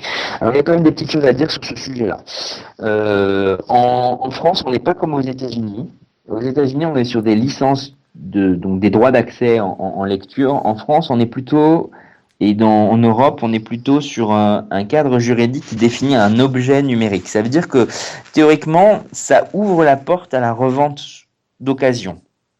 On ne voit pas encore ça dans les offres, mais c'est pas impossible d'un point de vue juridique. Enfin, ça demanderait à être creusé. Mais je sais par exemple que vous allez trouver dans le jeu vidéo des vendeurs de licences d'occasion. Enfin, il y a des jeux vidéo numériques d'occasion. Je crois qu'il y a une société en Belgique ou aux Pays-Bas qui fait ça. Il faudrait vraiment rentrer dans le dur des contrats, mais il me semble que la définition du livre numérique tel qu'elle est en Europe ouvre la possibilité à la vente d'occasion. Ça, c'est une première chose. La deuxième chose, pour le prêt, évidemment, je vais pas dire que nous, on n'y travaille pas. Il y a des choses, à mon avis, intéressantes à faire, à combiner avec des fonctions sociales. Je veux pas trop évoquer ce que sont nos projets futurs, mais à mon avis, il y a peut-être même moyen de faire même peut-être plus intéressant que ce qu'on peut avoir en physique. Mais Amazon avait tenté le coup, il me semble. Ouais, alors Amazon désactive le livre et active le livre chez l'utilisateur à qui on prête, donc c'est vraiment une redite du modèle du papier. À mon avis, il y a plus malin à faire. Ça demandera des négociations avec les éditeurs, mais si on leur prouve que d'autres modèles peuvent susciter des ventes, à mon avis, il y a des choses il y a de l'innovation, il y a une marge pour l'innovation dans le secteur du prêt entre utilisateurs. Que dire d'autre Parce que là, du coup, sur Second City, si par exemple j'achète, là je voyais Democracia, un manga qui me fait de l'œil. Est-ce qu'après je peux le prêter, par exemple, aux autres animateurs de La Voix des Bulles? Ouais, on va le dire. Je suis obligé de répondre. Je peux pas m'étendre, mais évidemment que je vais t'offrir ça au futur. Et je vais essayer de te l'offrir d'une façon plaisante. Je peux pas en dire plus à ce stade. Okay. C'est en développement. Oui, il y a beaucoup de choses en développement dans Second City. C'est vraiment un logiciel qui est d'abord beaucoup plus jeune que ses concurrents. Ils existent. Enfin, mes concurrents sont là sur le marché depuis 5-6 ans. Moi, je suis sérieusement là. Enfin, j'existe. Il y a eu une première version qui a été lancée il y a une grosse année. Oui, c'est ça. Mais en fait, la version un peu moderne, enfin la version qui est potable, on va dire, la première version potable, elle date de mai. Donc, d'accord. Ça fait une grosse demi-année d'existence correcte, en n'étant pas en en bêta, quoi, si vous voulez. Ouais. Et encore, il y a beaucoup de choses qu'on prépare. À tous les niveaux, on va essayer d'innover. Sequencity, c'est une boîte qui fait, si vous voulez, nous, on est une entreprise qui est vraiment focalisée sur la partie recherche et développement et sur la partie technologie. Donc, on a des partenariats avec plusieurs universités, avec d'autres entreprises. La roadmap, elle est définie quasiment sur les 3 prochaines années, pour vous dire. Et il y a vraiment des cas et mais voilà, c'est un peu une promesse, je peux pas vraiment vous dire, mais financièrement c'est un peu casse-gueule parce que en partant sur l'expérimentation, il y a un moment donné où il y a des choses qui vont foirer.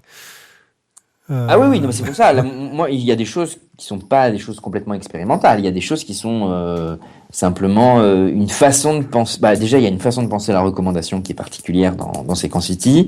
On va aller de plus en plus dans l'intégration du physique. Ça, je peux le dire, par exemple. On va aller de plus en plus dans l'intégration du physique et du numérique. Moi, l'intégration des libraires, ce n'est qu'un tout début. Il y a plein de choses que j'ai envie de faire avec les libraires. Le fait d'avoir des vrais libraires, certes, je les rémunère et je partage mes revenus, c'est donc une perte pour moi en tant qu'entreprise technologique, déjà que le marché du livre numérique est pas très grand, mais alors je peux vous dire que toutes les fonctionnalités qu'on prévoit pour nos amis libraires, ça va créer des ponts vraiment intéressants. Donc voilà, on est au début sur la recommandation, on est vraiment au début sur la partie moteur de recherche. Là, c'est pareil, à un moment donné, on va aller beaucoup plus loin que chercher le titre, l'auteur et un mot dans le résumé du livre, qui est quand même ras les pâquerettes, quoi. Donc ouais. On va essayer d'aller beaucoup plus loin, on va essayer de comprendre ce qu'il y a dans l'image de bande dessinée. Moi, je peux vraiment pas parler plus que ça, mais on va aller vraiment loin dans le moteur de recherche. Comment est-ce qu'un libraire peut rentrer à travailler avec vous, justement? Vous allez les chercher, pas de coup d'entrée. Pas de coup d'entrée, c'est tout bête. Nous, on focalise le libraire, ça c'est le truc le plus important. On focalise le libraire sur la quintessence de son métier. La quintessence de son métier, c'est pas de déballer des cartons du distributeur et de faire de réassort dans les rayons. J'ai été libraire à un moment donné dans ma vie, hein, pas à full time, mais j'ai fait des Noëls chez un libraire BD que j'aimais bien, etc. quand j'étais gamin. J'en sais suffisamment pour savoir toute la partie ingrate. Et il y a une partie qui est pas ingrate, c'est le contact évidemment avec la relation qu'on va entretenir, surtout quand on a un bon libraire. Moi, le marchand de carottes, il m'intéresse pas, mais le bon libraire qui est capable de transmettre sa passion à un lecteur, c'est ça que je veux. Et voilà. Et du coup, Sequencity, c'est que ça. Moi, je ne lui demande que ça. Grosso modo, il s'occupe pas de la techno, il s'occupe pas d'un site web, il s'occupe pas du référencement, il devient pas un acteur technique. Il rentre sur Sequencity, aucun coup d'entrée. On lui monte un espace à la marque de son profil libraire aux couleurs de sa librairie, et il a une interface d'administration qui est presque un serious game. Hein. C'est pas du tout un back office, un truc compliqué, rébarbatif, etc. C'est une sorte de jeu de Lego. Il aménage sa petite librairie numérique en mettant en avant ses coups de cœur et il met ses notes et ses recommandations. Chaque personne qui connaît ce libraire peut accéder à cette page et regarder ses coups de cœur, ou alors les simples choix, c'est-à-dire ce qu'il met en avant dans son petit espace. Et nous, la page d'accueil va petit à petit devenir de plus en plus sophistiquée, mais elle remplit déjà le job dans la version actuelle. C'est que dans la version actuelle, on présente un peu les nouveautés, les tops, les ventes, quelques classiques. Et tout de suite, quand vous scrollez un peu dans la page d'accueil, vous allez tomber sur les derniers coups de cœur, ceux qu'on estime être de qualité. On sélectionne. Alors soit c'est les dernières publications.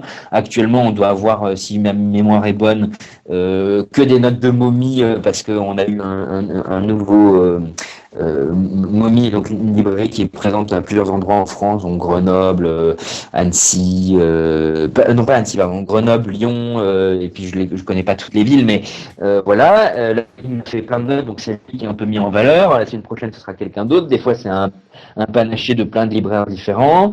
On a quelques premières librairies partenaires. On va, ma foi, bientôt faire une annonce concernant un partenariat plus ample. Je crois que j'ai lu une histoire de partenariat, de gros partenariat, mais je sais plus où je l'ai lu, justement, avec une grosse librairie. Il y a plusieurs choses dans le pipe. Il y a plusieurs choses. En tout cas, les partenaires libraires ça va considérablement augmenter. D'ailleurs, là où je peux l'annoncer, ça fait pas un problème. Dans une prochaine version de Sequencity, vous allez pouvoir les géolocaliser aussi. On va commencer justement, c'est ce que je disais. La prochaine version, ça va être simple encore, hein, mais déjà, on va rafraîchir un petit peu le visuel des libraires qui est très austère aujourd'hui quand on va sur la page libraire. C'est un peu nul aujourd'hui. Et on va avoir surtout une carte, on va pouvoir les géolocaliser. Donc, on va commencer un petit peu à voir un petit peu où est qui, etc. Puis on va aller de plus en plus loin. Ceux qui ont un petit peu de jugeote comprendront très bien ce qu'on peut faire une fois qu'on a géolocalisé les libraires. La prochaine étape sera assez naturelle. Ouais. Mais bon, je ne dis rien. On la voit venir.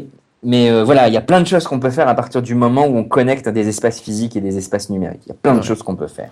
Et nous, notre but, c'est vraiment ça. Hein. Et voilà.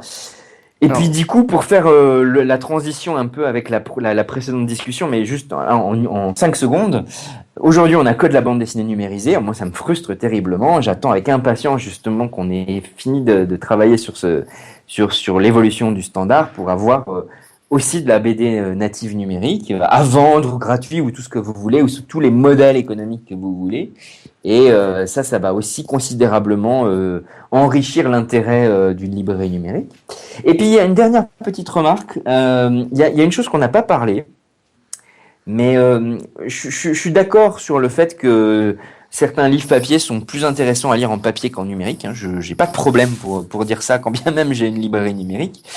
Cependant, j'attirerais bien l'attention sur le fait que en numérique et de façon très très simple, on pourrait vendre des livres numériques. Ça, j'ai une petite bouteille à la mer que j'envoie à mes chers amis éditeurs, d'autant que les coûts de fabrication seraient très très très très très faibles. Mais on pourrait, ne serait-ce que par exemple avoir la version crayonnée ou la version couleur ou la version noir et blanc au sein d'un même livre avec un petit bouton qui permettrait de passer de l'un à l'autre. Ça, ce serait par exemple peut-être déjà un premier petit enrichissement sur un livre numérisé, simple, pas prétentieux. On n'est pas dans le truc, voilà. Il s'agit pas d'en rajouter 3 tonnes. Très simple, pouvoir bêtement accéder pour quelqu'un qui se passionne pour un auteur un peu au crayonné ou à quelques étapes de travail, pourrait déjà rendre la version numérique intéressante. Il va y avoir du bonus. Et voilà, ça c'est. Ouais, je le vois même pas vraiment comme du bonus. Je le vois vraiment comme une édition multifacette. On peut considérer ça comme du bonus, mais moi, le côté bonus de DVD, making of, machin, etc., j'ai toujours trouvé ça un peu superficiel, on va dire. Et je suis pas sûr que, par exemple, d'accéder à des crayonnés, ce soit superficiel. Je pense que ça peut avoir un intérêt. À tel point même que, bon, alors évidemment, ce sont des éditions plus rares, avec un public plus restreint. Mais quand vous avez comme ça des grands auteurs ou des grandes œuvres dans la peinture ou dans l'écriture, vous avez ce qu'on appelle les éditions diplomatiques. Par exemple, où on vous retranscrit ce qu'il y avait sur le manuscrit d'un écrivain. Moi, je me rappelle avoir lu comme ça une édition diplomatique de Kafka. Voilà, c'est des choses qui sont très intéressantes. Alors, je dis pas que ça va intéresser tout le monde. Simplement, l'intérêt, c'est que si ça devient accessible d'un clic, c'est plus la même chose, c'est plus la démarche d'un chercheur qui va s'intéresser à quelque chose d'extrêmement pointu. C'est juste de la curiosité. Tiens, ça donne quoi en crayonné? Tiens, ça donne quoi en noir et blanc? Moi, quand j'étais gamin, j'avais chez Nif l'édition, un éditeur qui, je crois, est en train de renaître ou est déjà revenu à la vie ou je sais plus quoi. Ils font l'édition de Spirou et Gaston, je crois. Oui, ils avaient fait Spirou en noir et blanc. Les Spirou de Franquin en noir et blanc. Moi, j'adorais cette édition. D'ailleurs, je les ai toujours à la maison.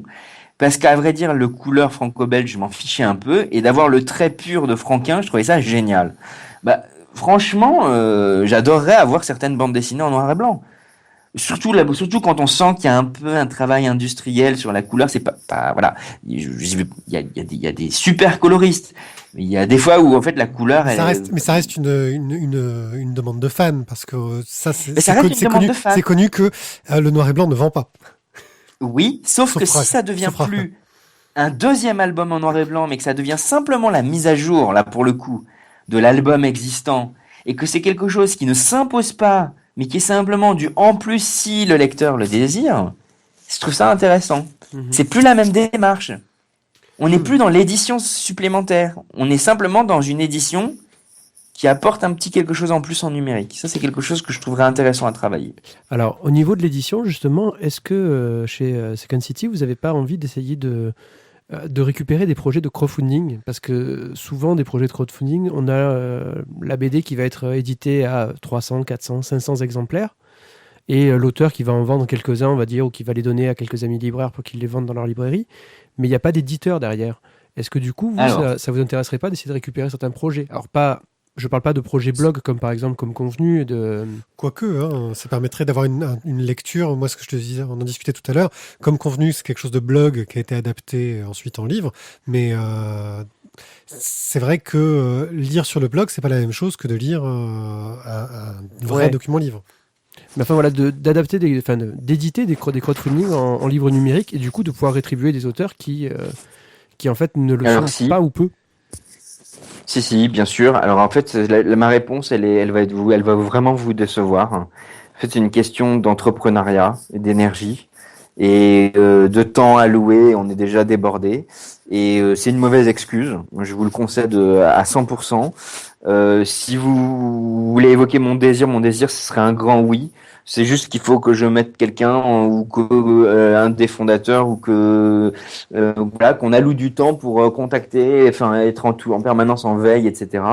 Mais en fait, c'est une évidence que oui. Alors après, il y a un autre petit problème qui est le problème en fait qui paraît être un petit problème et qui est en fait un problème un petit peu embêtant. C'est qu'en réalité, quand nous, par exemple, les livres qu'on reçoit, on les reçoit parce qu'on est connecté à des silos de distribution. On est connecté au silo de distribution d'Hachette, on est connecté au silo de distribution de Média Participation, de Madrigal, qui va regrouper Gallimard BD, Casterman, etc. Et en fait, on reçoit de façon automatisée et industrialisée les livres, les métadonnées associées, etc. Alors moi, les petits éditeurs, d'autant qu'on l'a pas dit, mais moi, en fait, à l'origine, tout jeune, moi j'avais fondé une petite maison d'édition de bande dessinée, donc je suis pas du tout à mon coup d'essai dans la bande dessinée. En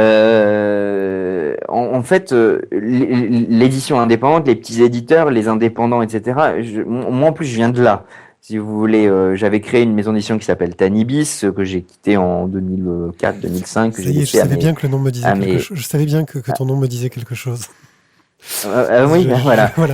Voilà. Et donc, en fait, on avait fait un fanzine de luxe qui avait reçu un prix à Angoulême, etc., qui s'appelait Rhinocéros contre éléphant. Donc, le monde du fanzina, de la petite édition, c'est un monde que j'ai vraiment envie d'avoir dans Second City. Les éditeurs indépendants sont assez résistants. Moi, j'étais allé voir la fanzinothèque de Poitiers pour aller voir s'il n'y avait pas moyen de monter Il y a beaucoup de choses qui restent à l'état de projet aujourd'hui.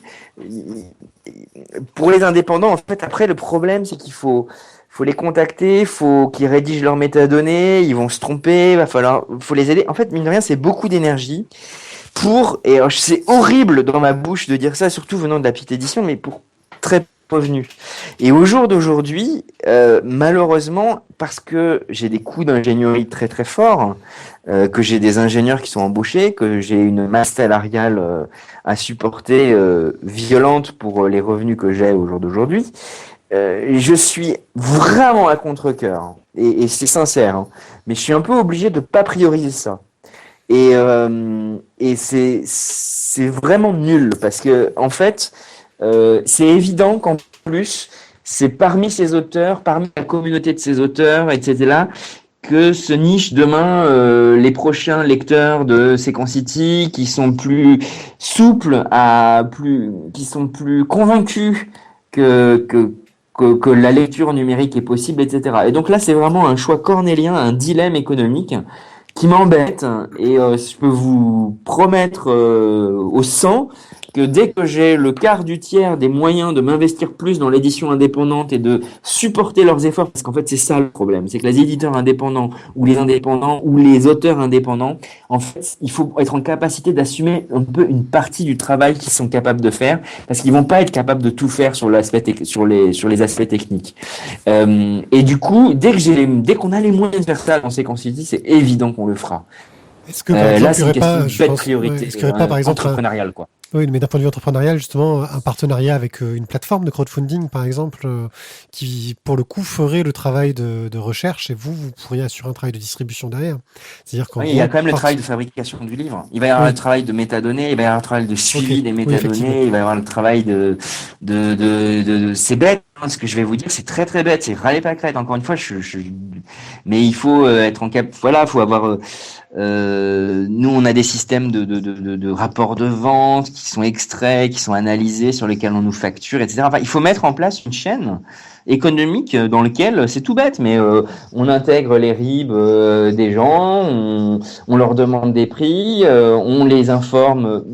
J'ai que des mauvaises excuses à vous fournir. Donc en fait, c'est tout ce que nous, en tant que lecteurs, en fait, on voit pas derrière. C'est ça le truc. Oui, c'est ça en fait, et c'est ça où des fois quand on liste la somme des petites tâches à faire, on est un peu découragé devant la chose, mais c'est une évidence que c'est ce qu'il faut faire. Et moi je vous dis, hein, dès que j'ai le quart du tiers du moyen de le faire, on engage ce travail, parce que c'est évident que de supporter cette communauté, de les aider à publier, de leur aider à fabriquer leur format EPUB, leurs livres, etc. C'est ce qu'il faut faire. Après la question est de savoir. Alors après, il y a une question. Il y a une question, c'est qu'à partir du moment où nous on commence à avoir à fabriquer et à héberger les fichiers, les fichiers livres, se pose la question de qu'est-ce qui se passe, c'est-à-dire qu'ils sont prisonniers. Alors moi, ça me dérange pas qu'ils soient en exclusivité sur Sequencity, mais pour eux, ça va peut-être pas être l'idéal. C'est-à-dire qu'il va peut-être falloir qu'à un moment donné, ils soient disponibles sur un ensemble de plateformes. Et dès qu'on commence à se poser cette question-là, on se pose la question de la distribution. Alors il y en a qui s'embêtent pas, hein. Mon concurrent Isneo, pour pas le citer, est diffuseur et libraire en même temps, ce qui d'ailleurs compliqué parce que du coup ils sont notre partenaire et notre concurrent en même temps. Mais ça facilite pas les choses. Oui. Non, mais c'est bon, c'est comme ça. Le marché est structuré comme ça au jour d'aujourd'hui. Mais en fait, du coup, pour nous, ça veut dire que si on fait ça, on commence. Enfin, je trouve que c'est délicat, même si on négociait par exemple une exclusivité temporaire avec eux, ce qui serait totalement possible, c'est délicat de ne pas leur proposer le service de distribution, c'est-à-dire de poser les livres sur les différentes plateformes. Et là, on rentre dans un système, il faut bâtir un système de distribution, alors il y a des distributeurs. Hein. Moi, c'est des réflexions que j'ai avec des distributeurs installés, et de dire qu'est-ce qu'on pourrait faire pour intégrer des petits qui sont désarmés par rapport à la lourdeur technique de tout ce bazar. Quel type d'accord on pourrait avoir avec eux. Et voilà, ça c'est des réflexions que j'ai avec des distributeurs et qui sont tout à fait valables et tout à fait dans l'air du temps. Moi je dirais même, alors on a signé avec quelques éditeurs qui font du crowdfunding comme Sandaway, hein, mais effectivement l'idée serait de le systématiser. Sandaway, ça reste un éditeur un peu particulier sur le marché du crowdfunding. Oui, c'est un peu particulier parce qu'il se comporte finalement comme un éditeur classique, entre guillemets. Mais en fait, il faudrait pouvoir systématiser donc le fait d'avoir une version numérique des formats, des livres qui sont financés en crowdfunding. Nous, on a été allé voir Kickstarter carrément aux États-Unis pour discuter de ce problème avec eux. Directement sur place. On a eu de longues discussions en fait pour voir s'il y avait moyen de bâtir des partenariats, des choses, etc. C'est pas évident. Il y a une complexité cachée un peu dans ces problématiques-là voilà. Moi, je vais vous dire, ça rejoint un peu la problématique du standard qu'on a évoqué un peu en début d'émission. Je pense que si justement un auteur qui fait son petit bouquin dans InDesign, qui monte la maquette dans InDesign, et s'il avait juste un petit presse-bouton pour sortir un EPUB BD vraiment clean, bien adapté à la bande dessinée, et que ça lui coûte pas beaucoup plus d'efforts, on aurait déjà franchi une grosse étape. D'où vous voyez la problématique d'une standardisation. D'accord. Typiquement. Et voilà. Et après, il y a le problème des métadonnées, on n'en parle pas, c'est très compliqué ça aussi. Mais d'autant que là aussi, la métadonnée, les métadonnées, elles ont des lacunes sur les problématiques de bande dessinée. Ça fait juste quelques mois qu'on a un peu plus formalisé la problématique des séries. Et d'ailleurs, vous verrez dans Sequencity, quand vous voyez une petite erreur avec un titre de série et un titre de livre qui se répètent, ça arrive. Maintenant, normalement, on les a quasiment tous éliminés. Mais quand vous verrez ça, en fait, c'est que très souvent la métadonnée ne sait pas indiquer que le livre est une série. Et du coup, ça double l'information. Voilà, des petites choses comme ça qui paraissent rien du tout, mais qui sont un mois de développement par là, 3 semaines de dev par-ci, une contribution à un standard avec des discussions avec 40 personnes pour faire évoluer trois balises de métadonnées. Voilà. Et du coup, en fait, on voit bien que l'édition numérique, c'est un truc qui est en pleine maturation. Et donc, en fait, c'est là où, en fait, c'est en même temps, c'est à la fois là où c'est frustrant et c'est intéressant.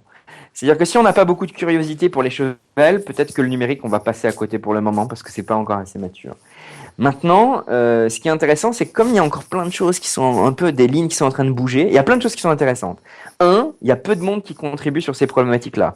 Donc, toute personne qui a quelque chose à dire est audible. Ça, c'est un truc, si vous avez des auditeurs qui saisissent ce message, s'ils ont des choses à dire, c'est audible. On n'est pas encore comme à la W3C où pour spécifier un truc de l'HTML5, il y a 20 000 experts dans le monde entier qui vont parler et ça va être cacophonique et la décision elle va être prise 5 ans plus tard. Non. Aujourd'hui, sur les problématiques de la BD numérique, tout le monde est audible. Et c'est comme ça que j'avais pu faire venir moi, professeur Cyclope, quand on avait fait le premier groupe de travail sur on l'appelle EPUB séquence, le groupe de travail sur l'évolution du standard EPUB sur la bande dessinée. J'avais fait venir Balak, j'avais fait venir des auteurs de Professeur Cyclope, j'avais fait venir des auteurs de Turbo Media qui travaillent pour Marvel. Voilà.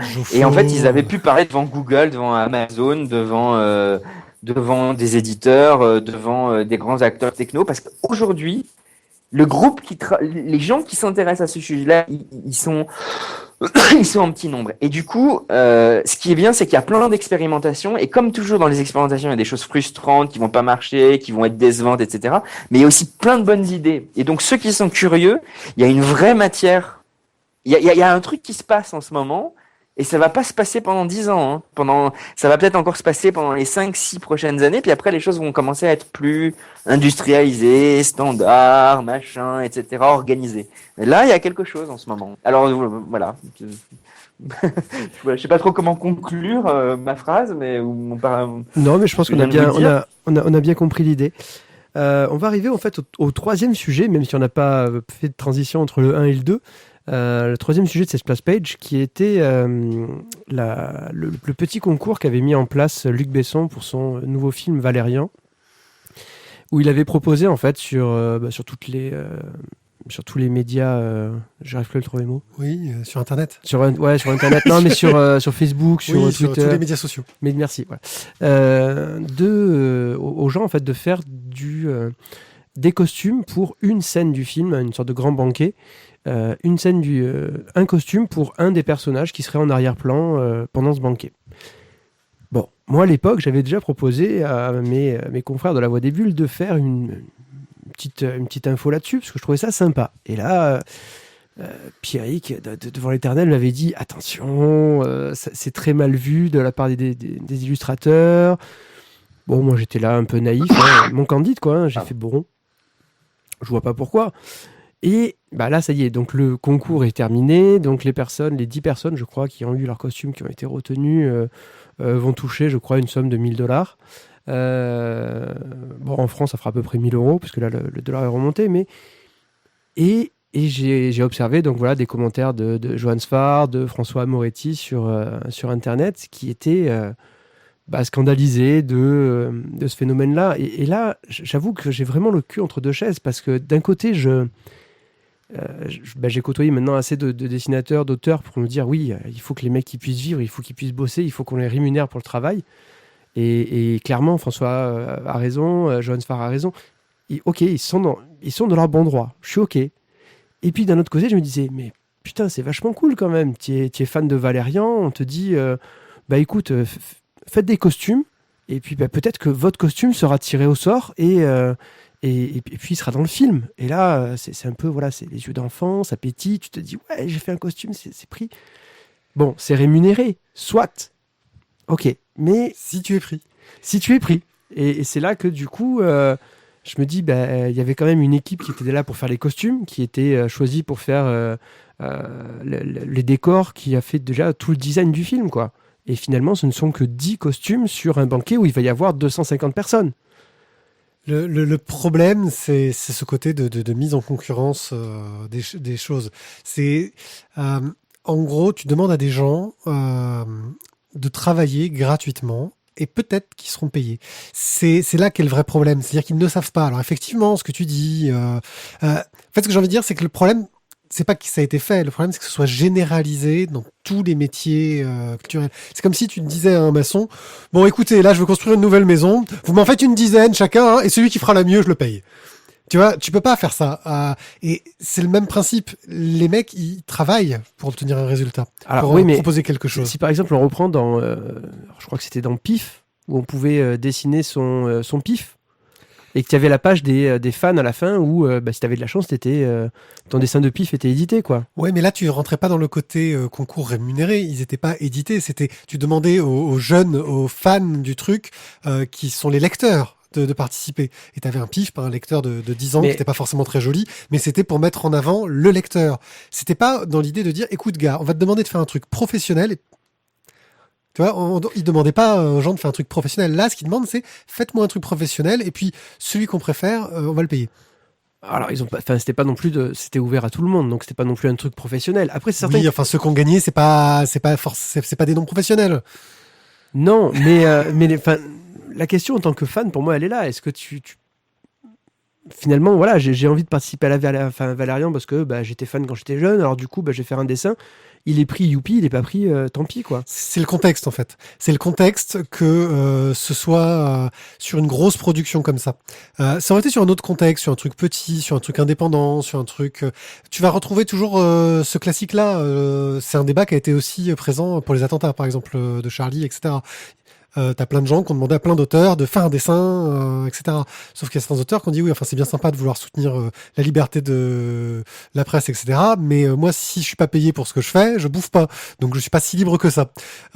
Donc il y en a certains qui ont refusé ou qui l'ont fait mais qui l'ont diffusé sur leur site, qui ont dit attendez, si vous faites un livre, je veux être sûr que tous les bénéfices se soient reversés quelque chose. Donc là, tu vas pouvoir te le permettre, mais il faut que tu puisses contrôler ce qui se passe. Là, le problème, c'est que ça crée un précédent et que d'autres vont tenter le coup, parce qu'après, il y a un moment aussi où tu peux te montrer cynique et te dire putain, je peux avoir 250 concept art, et je prendrai les 10 meilleurs et je paierai que cela.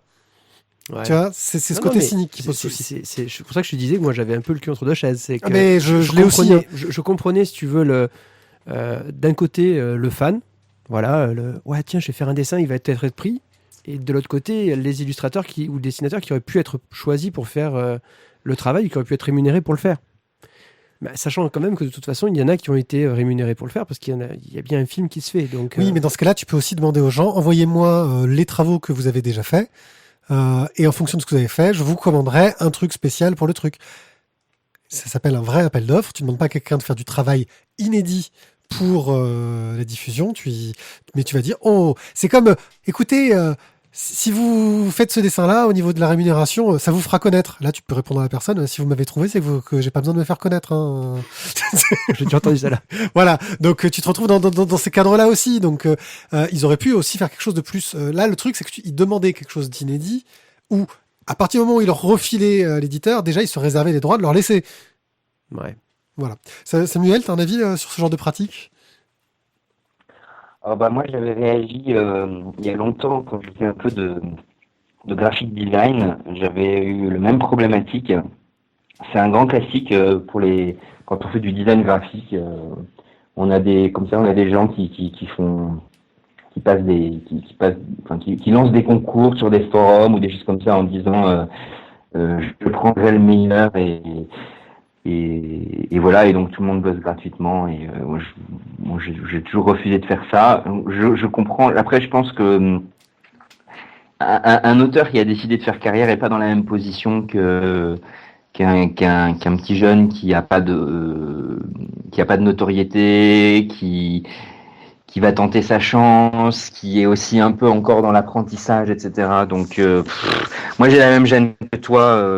Je sais pas trop quoi penser. En même temps, c'est une chance pour des gens qui n'ont pas forcément, qui sont pas capables de rivaliser avec des auteurs installés. Et donc, je peux très bien comprendre que certains jeunes auteurs, surtout des jeunes auteurs, saisissent l'occasion d'une telle offre. Et je suis toujours mal à l'aise comme toi, voilà. Donc j'apporte pas grand-chose au départ, si ce n'est que je dirais que oui, pourquoi pas pour de jeunes auteurs. On en a forcément qui se sont lancés et propulsés en ayant saisi des occasions de ce genre-là, donc être utilisé pour pouvoir après s'émanciper, c'est un débat vieux comme le monde. Je sais pas. Non, j'ai pas grand-chose d'autre à dire. Non, mais c'est vrai que moi j'ai vu un petit peu le déferlement sur Facebook de commentaires et de discussions et je dirais même de commentaires violents, hein, parce que certains étaient, comme sur tous les réseaux sociaux, sur tous les réseaux sociaux, où d'un coup tu te dis mais qu'ai-je fait pour d'un coup avoir l'opprobre du monde entier qui me tombe sur la gueule, mais c'est vrai que le débat m'a surpris parce que je m'attendais, je comprenais les deux côtés, mais en même temps c'est vrai que j'arrivais pas à prendre une position nette. Voilà, et pour autant j'ai un total respect pour les dessinateurs, pour les illustrateurs qui travaillent, parce que c'est un taf que j'adore. Je veux dire, ma maison en est remplie presque, hein, celle de pied aussi, mais c'est vrai que est-ce que ça a été mal fait? Est-ce qu'on aurait pu le faire différemment pour que ce soit mieux accepté? Peut-être. En fait, c'est une question de référentiel. C'est-à-dire que le fait que ça vienne de Besson, qui a une maison de production, dont la réputation est d'avoir des moyens, ça va être beaucoup plus. Et la réputation est d'avoir pillé les idées des autres, déjà, aussi. C'est aussi, ça fait partie de sa réputation. Mais déjà, ouais, mais même sans rentrer dans ce débat-là, simplement, on a quelqu'un qui a des moyens de production, dont on sait qu'il est assis sur une fortune personnelle, sur des moyens qui lui. Donc forcément, il va être attendu au tournant sur une telle demande, en fait. Alors que ça viendrait, si vous voulez, quand on parlait de Fanzina tout à l'heure, en général, quand des auteurs décident de participer à un fanzine, ils le font gratuitement. Ils peuvent pas le faire toute leur vie, à moins que ce soit une position idéologique, en disant ce que j'apporte, ce que je dessine, etc. Je veux que ce soit un accès gratuit ou extrêmement peu cher.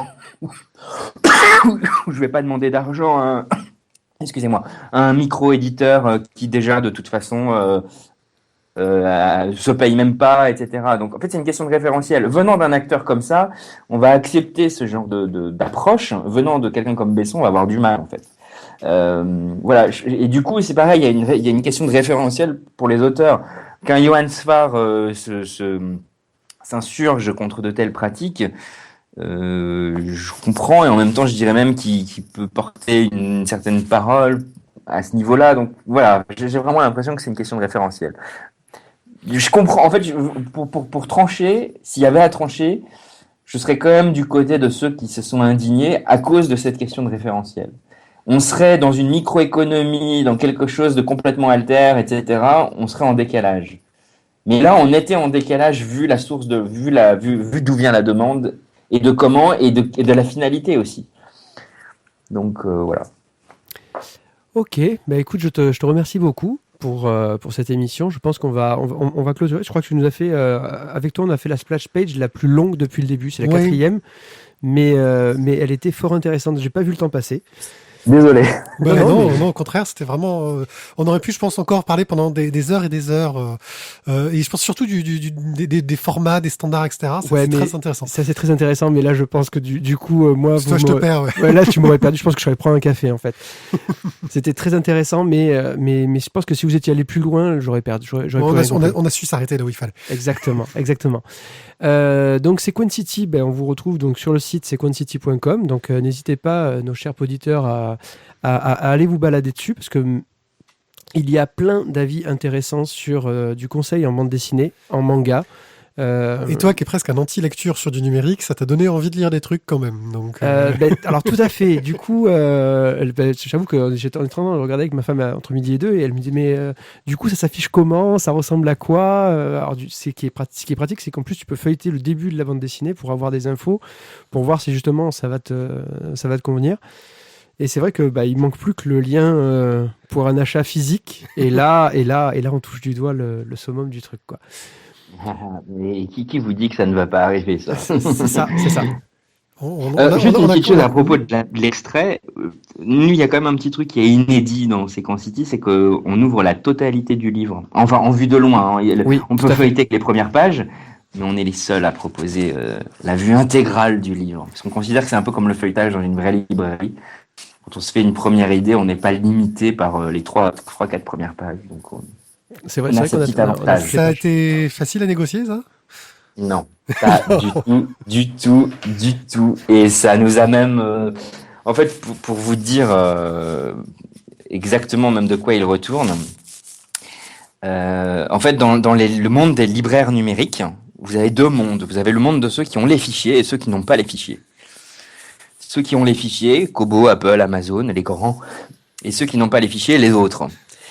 Et pour offrir, parce qu'il faut sécuriser, et pour offrir le fait d'avoir les fichiers, donc le fait de négocier ça, nous, les éditeurs nous ont dit ok, mais dans ce cas, il va falloir assurer comme Monsieur à la pomme croquée, comme Monsieur Amazon, etc. Il va falloir nous apporter les mêmes garanties de sécurité, de serveurs, de machins, de trucs, etc.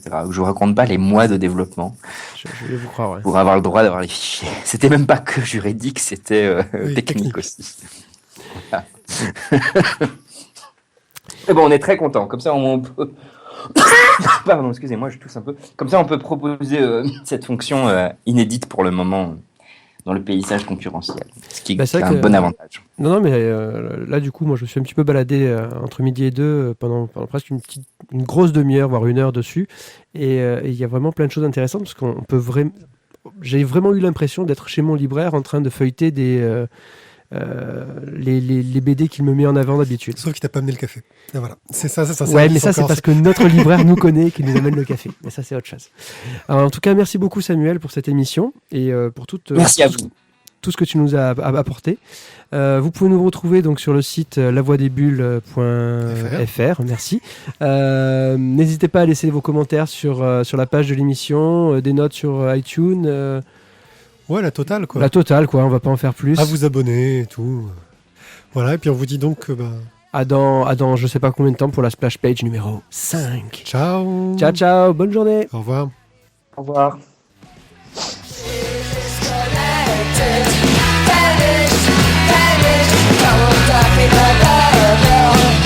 Untouchable.